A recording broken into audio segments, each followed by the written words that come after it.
Hi, I'm Brooke Mabry, a member of the professional learning team at NWEA. Thank you for joining us for our series, Strengthening Learning Teams in the Virtual World. Today's episode is a teacher's take on designing for student choice, voice, and agency.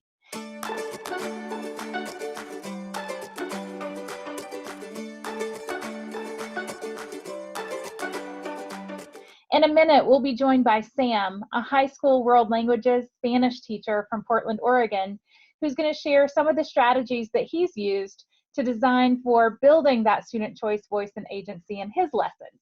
So let's start out with our learning targets and success criteria for today's session. By the end of the session, I want you to have a more concrete understanding about how you can design for virtual teaching and learning that's supportive of opportunities for students to build their choice, voice, and agency. You'll be able to measure your progress toward this outcome with 3 success criteria. The first one being that you're able to identify the benefits of designing lessons that support students building those skills, that you will start to long range, more intentionally plan opportunities for students to have choice points and to make decisions throughout their digital teaching and learning experiences, and long range that you'll evaluate the impact of that lesson design on your learners by regularly soliciting feedback from your students. So let's jump in and meet Sam, who is going to share with us a choice menu that he built for his students and ways that he is monitoring their progress toward learning. Thanks so much for joining us today, Sam. I'd love to pick your brain about some of the ways that you are building choice, voice, and agency in your digital classroom. So if you'd just generally talk to us about some of the things that you've done so far. Sure. Thanks for having me. So we've been out of school in Oregon since March 13th. And so we're going on a little over a month now of being at home. And when schools closed, I told all my students that my goal, because I didn't know what would be happening at that point, my goal would be to keep lessons, whatever they ended up looking like, as fun and as light as possible and as close to things that they were interested in as I could. And I got a lot of positive feedback from my students in person right before schools were closing. And so I took that with me and kind of let that marinate for a while during our spring break, and came up with this idea to create a restaurant menu of sorts that would give the students a bunch of different options in terms of resources or different activities that allowed them to engage with the Spanish language.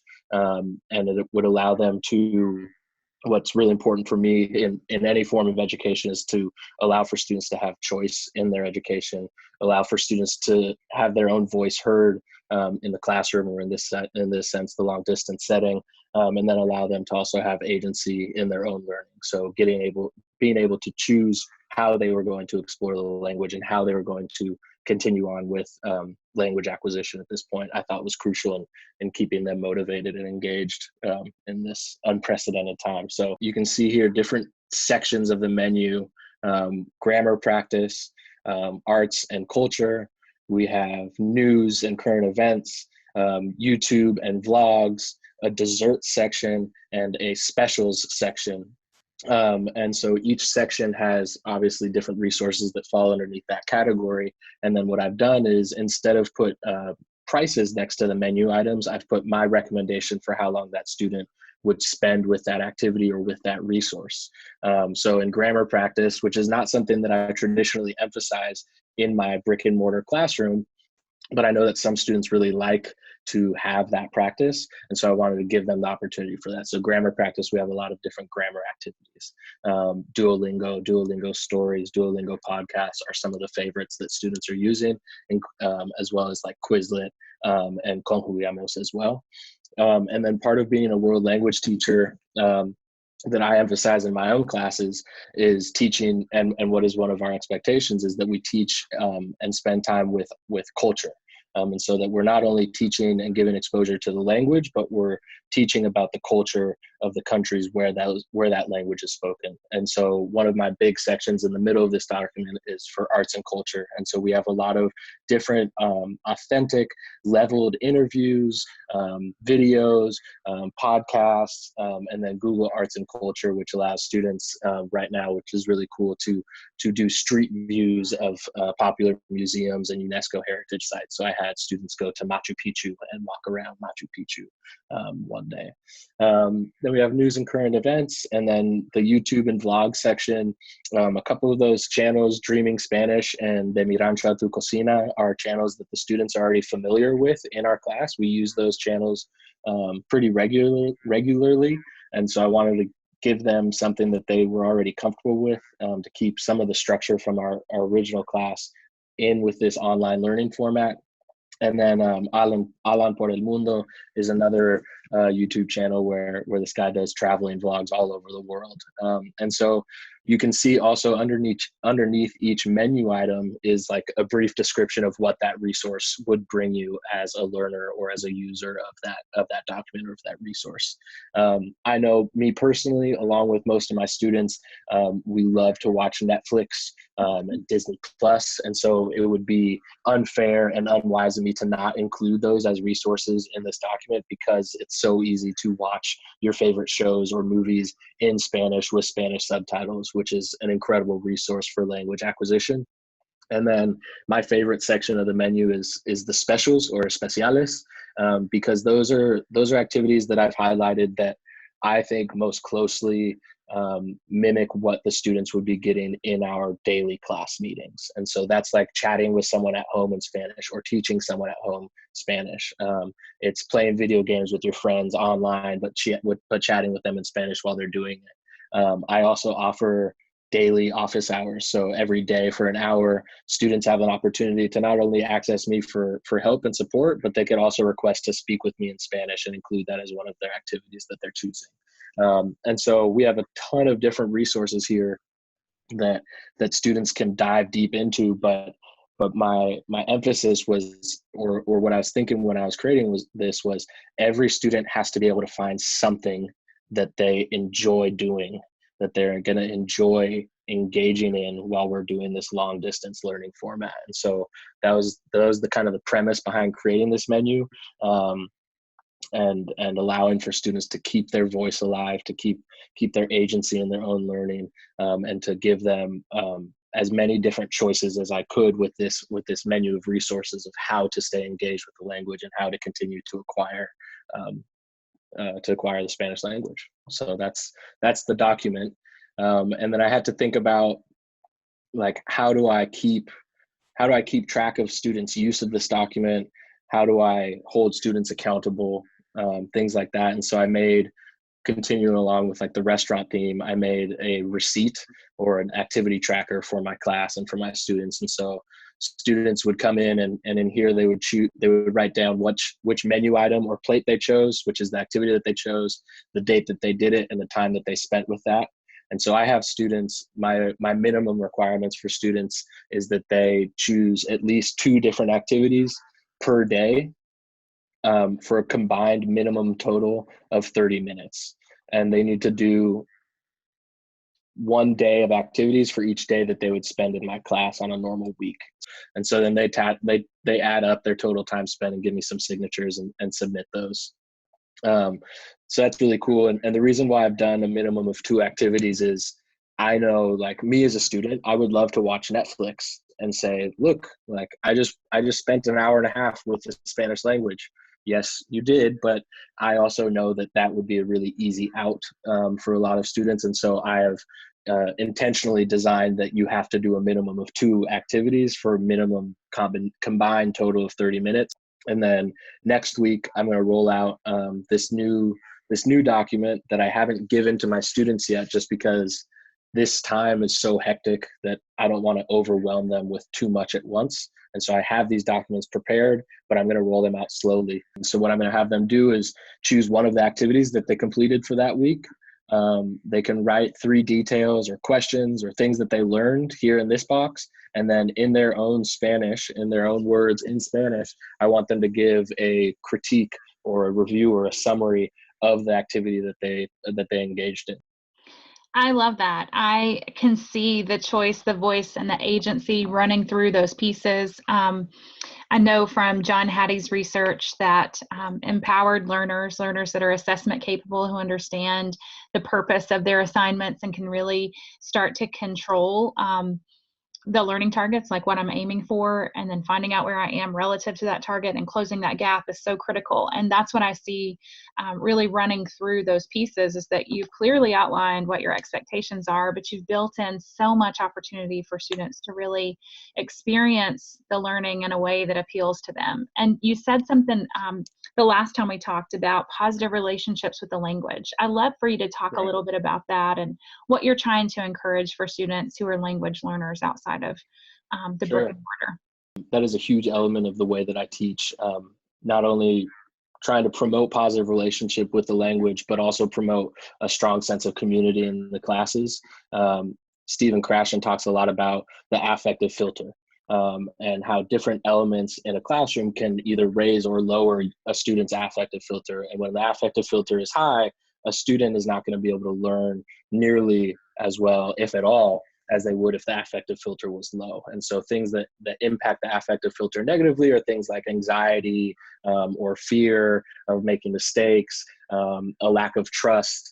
Things like this can raise your affective filter. And so at the beginning of the year in all of my classes, I really, really make a point of emphasizing community and building not only a positive relationship with the language, but just a positive relationship with everyone in the room. So that students are excited to come to class and they're excited to speak in Spanish. Even though I'm not an immersion teacher, I'm a world language teacher, I still teach in a 100% immersion environment, which can be really challenging for some students. But in doing so, I'm able to really get them to learn about how making mistakes are an important and valuable part of their learning, how to not be afraid of taking risks with their own learning, because that's really where those truly powerful learning moments happen. And what I'm seeing is that now in this long distance format, in this online format, I have students who are not only excited about trying these different activities and using these different resources, but are exploring even more on their own, going beyond the minimum requirements that I'm setting for them just because they want to. So I have one student who's a African-American girl, and she was looking through the menu of resources and found some things that she liked, but she emailed me and she said, "Hey, Prof. Sam, I found some good resources, but I also found this YouTube channel on my own, and it's an Afro-Latina girl who does beauty, how-to beauty videos on YouTube. And they're 100% in Spanish. Don't worry, there's no English, and I'll watch it with Spanish subtitles." And I'm like, perfect. Like, I couldn't have asked for a better, for a better situation than for that. A student who is finding their own way to stay engaged with the language outside of my own recommendations. And sure enough, I go and check out that channel, and it's a great channel. I have heritage learners in my Spanish classroom. So I have students who are native Spanish speakers or who speak Spanish at home with their families. And I've gotten emails and I've gotten reports in this first round of activities for their first week. Now that I've had assignments turned in, I've had heritage speakers tell me, "I'm speaking so much more in Spanish with my aunts and uncles who don't live in Portland than I ever did." Part of it is because of this stay-at-home order that we have. And so a lot of people are turning to things like Zoom and Skype and FaceTime to talk more with their relatives, but now they're doing that in Spanish and they're able to count that towards their work. So some of these things I wouldn't necessarily be able to give to my students in a traditional setting, but now because of the circumstances, they're able to go out and explore and find things on their own that are keeping the joy of learning and the joy of staying engaged with this language alive for them, which I think is so important and so crucial as we continue to move through the rest of the school year. I think we're seeing the research alive in your class. I think what we really see is that when students have that agency and that choice and voice, motivation goes up, right? And then the more motivation goes up and they experience some success with their academics, then the willingness to persevere goes up, and then all of those positive associations continue to drive that forward. Right. What are some things that you're noticing in terms of transitioning from the brick and mortar to the digital world? Some things that are similar to what you saw in your classroom and your students, or some things that might be different?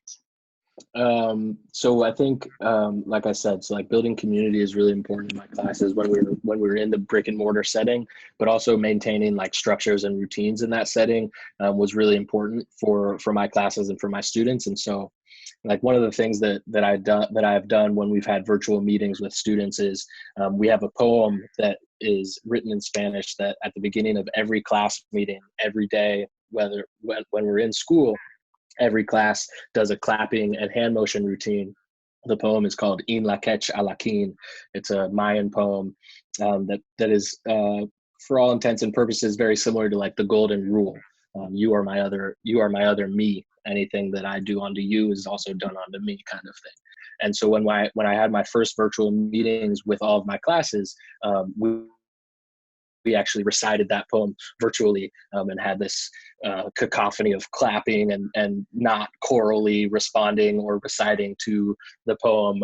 But it was, I got a ton of smiles on the webcam screens, and you could see people were craving that structure and that routine that we had in the brick and mortar, that we haven't been able to have virtually. But I was able to bring it back and do something similar or try to mimic that in the online side.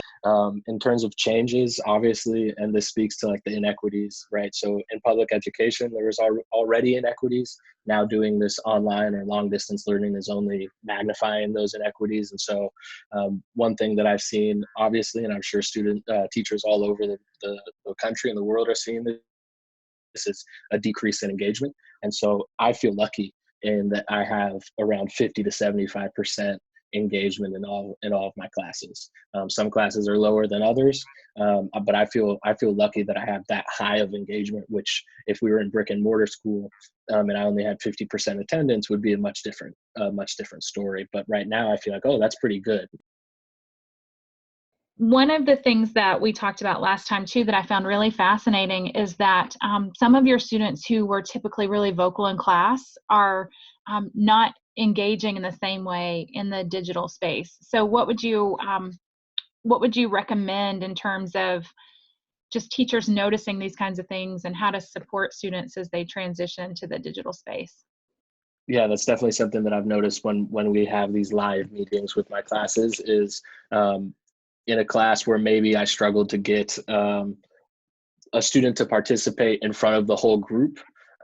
If that student had a hard time doing that in brick and mortar, they might have an even harder time doing that behind a webcam or behind a screen, which some people might think, oh, well, now you have a screen that's protecting you and you're not actually face to face. Maybe those social anxieties or those fears would go away. But what I'm seeing is that some of them are even magnified more because this is an uncertain time. These are new technologies for some students and families.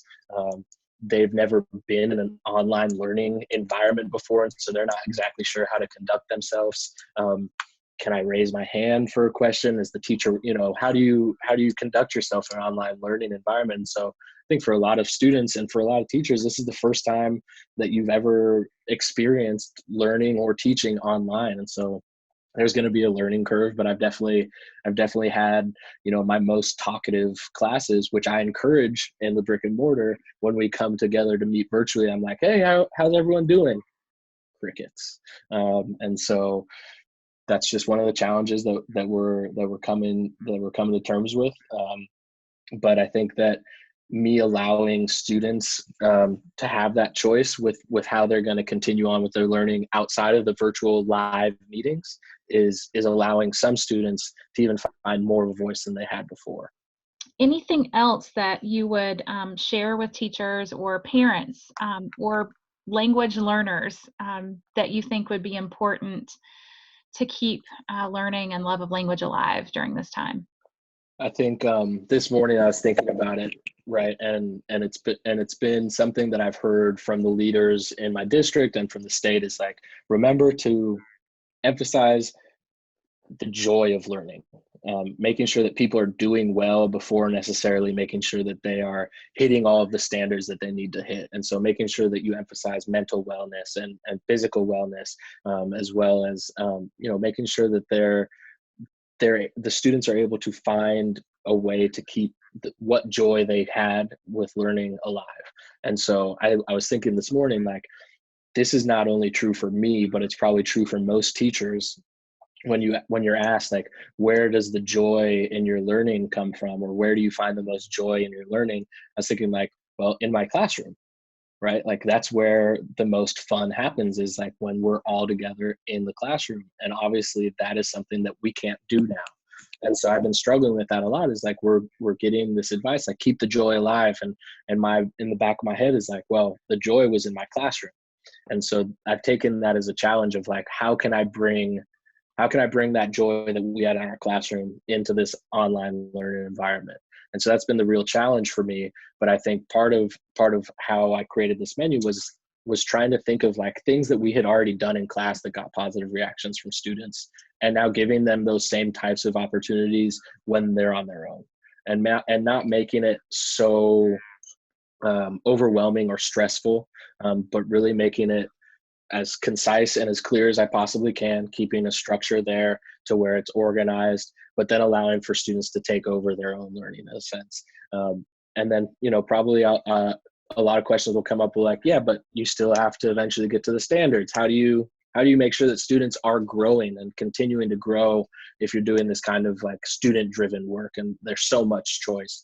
Well, the good thing about the resource menu is, right, I made it. And so I'm familiar with all of those resources. So eventually what I'm going to start doing is I will target specific resources and specific activities found on that menu. And it'll eventually turn into like a textbook, for lack of a better term, to where I can say, okay, now if you're in Spanish 1, I need you for one of your activities this week, you need to go in and do X, Y, and Z, and log that in your activity tracker. But that way I can track and see, okay, now I know all of my students are touching on this skill or on this structure. And then I can assess them with questions or ask them to fill out the review for that specific activity, and continue to assess them as we move forward. So there's a lot of student choice built in, but I'm not completely letting go of the reins as the instructor and saying, complete free for all. So I love that advice. I think the cliche, you're making lemonade out of lemons, I think that you're living that. And I want to highlight that for other teachers too. I think that this is such a trying time for so many educators out there. I just appreciate the spirit that you have, and I appreciate the spirit that you're transmitting to your students through your activities and your passion for teaching. Thank you so much for joining us today, and best of luck with your students. Thank you very much for having me, and yeah, I appreciate it. Like educators have always done, we do the best with what we're given, and we try to make the best out of any situation. So that's what I'm trying to do, and trying to have fun with it myself, and make sure that my students are able to have fun also. So I appreciate you having me on, and hope that you stay safe and healthy as well. Thank you for joining us for today's episode. I hope that you learned some ideas for building student choice, voice, and agency into your own digital teaching and learning plans. Be sure to let us know what you're doing in your own classroom by tweeting at NWEA or at Brooke Mabry 21. We'd love to connect with you virtually. And don't forget to hit the like button on this video and subscribe to our channel so that you don't miss any other episodes in this series. We look forward to connecting with you soon.